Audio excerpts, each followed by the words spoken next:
I think one of the most frustrating feelings in life is knowing exactly what kind of person you want to be and still not acting like that person consistently.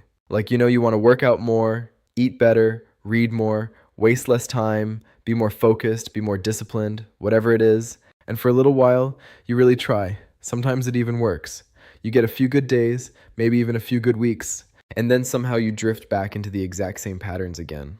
And when that keeps happening, it's really easy to turn it into a character judgment. You start thinking maybe I'm just inconsistent, maybe I'm lazy, maybe I don't want it badly enough. But honestly, I don't think that's the full story. I think change feels hard because your brain loves familiarity more than your goals do. The simplest way I've learned to think about it is this: every repeated action becomes easier to return to.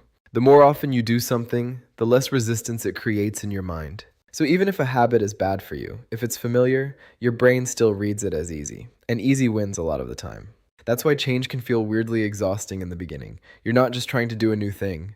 You're trying to interrupt an old path that already feels automatic. And I think that's also why people mess themselves up by aiming too big too fast. They choose this huge identity change, this huge routine, this huge standard, and then they wonder why it collapses. But usually the more useful move is making the action smaller, clearer, and easier to repeat. Not, I'm going to completely change my life.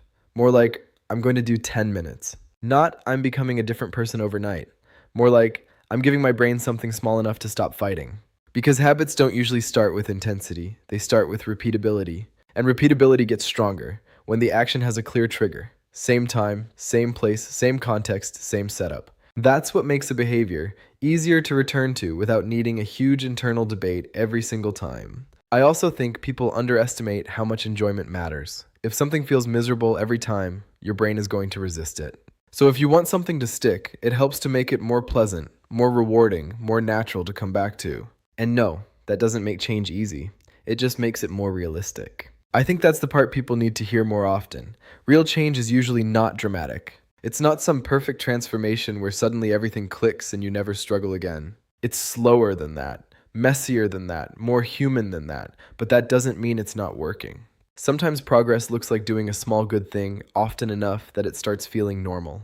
And honestly, that might be one of the most powerful shifts a person can make. Because in the end, change usually isn't about becoming a completely different person all at once. It's about making it a little easier to keep becoming the person you already want to be.